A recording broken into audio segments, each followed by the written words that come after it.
आम आदमी पार्टी इससे पहले रोकेंगे, बड़ी खबर आ गई है, एक और बड़ी खबर और वो खड़ी है 3 राउंड के बाद अमानुतुल्लाह आगे हो गए हैं करीब करीब 8000 वोट से। यहां पर चर्चा ये चल रही थी कि साहब ओखला अगर विधानसभा सीट पर बीजेपी का कैंडिडेट आगे निकल गया 7000 वोट से, लेकिन अब जो ताजा आंकड़ा निकल कर आ रहा है उसमें करीब करीब 8000 वोटों से अमानुतुल्लाह ओखला सीट से आगे निकल रहे हैं। राणा यशवंत कुछ कह रहे थे। सोचना पड़ेगा कि नतीजे हैं, उन नतीजों का कारण क्या रहा है, उनको भी बहुत हद तक साफ है। 10 साल जो आपने सरकार चलाई है वो सरकार आप विकल्प की राजनीति के नाम पर चलाते रहे। आपने कहा कि मैं आम लोगों के लिए, आम लोगों के हक में पाई के साथ देने के साथ ही कट्टर ईमानदार पार्टी के लोग हैं, और बाकी जो दल रहे हैं ये भ्रष्टाचार लगातार करते रहे हैं, देश को लूटते खसोटते रहे हैं।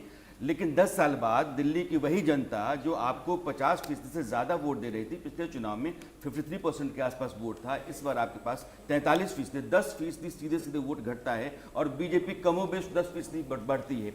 तो दोनों के बीच में आप मार्जिन देखें तो 20% हो जाता है। बीजेपी 10% ऊपर जा रही है और आप 10% नीचे आ रही है।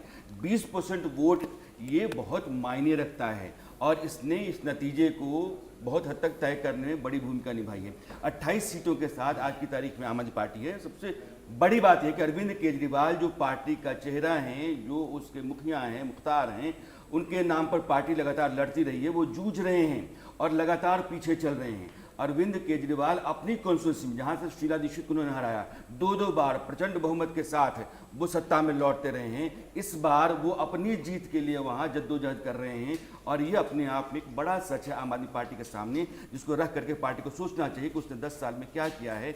आपने जो कुछ भी वायदा किया उन वायदों के सामने जो आपकी असलियत रही है वो कुछ दूसरी रही है और लोगों का मन फटा है, उनका मन बदला है और वो बदला हुआ मन आज की तारीख में वोट में तब्दील हुआ है और नतीजा आपके सामने है। 42 सीटों पर बीजेपी नतीजा वाकई सामने दिखाई दे रहा है। आलोक जी हमारे साथ मौजूद हैं। आलोक जी, एक बात यहां पे मैं पूछना चाहता हूं, क्योंकि अमानुतुल्लाह भी 7000 वोटों से पीछे चल रहे थे, तीसरे राउंड के बाद वो 8000 वोटों से आगे हो गए। अभी भी माना जाए 10 सीटों का अंतर, करीब करीब 9-10 सीटों का अंतर दिखाई दे रहा है, लेकिन क्या माना जाए कि लड़ाई कांटे की है, इंतजार करना होगा?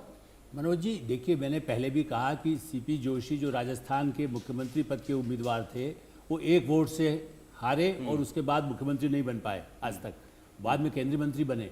इसलिए ये मैं मानता हूँ कि कांटे के कुछ मुकाबले हैं। अभी भी मनीष सिसोदिया, अरविंद केजरीवाल, आतिशी के लिए भी अंतिम क्षणों तक मैं कहूँगा। और इसी तरह अमानुतुल्लाह की बात है, मुस्लिम वोट भी देखिए ये मानना कि हमारी जेब में है, आम आदमी पार्टी या कांग्रेस जो कहती थी, अब वहाँ कांग्रेस भी है और ओवैसी की पार्टी भी है। तो इस दृष्टि से मेरा ऐसा मानना है कि ये हमारे मुस्लिम भाई भी, बहनें भी, वो अब समझ चुकी हैं कि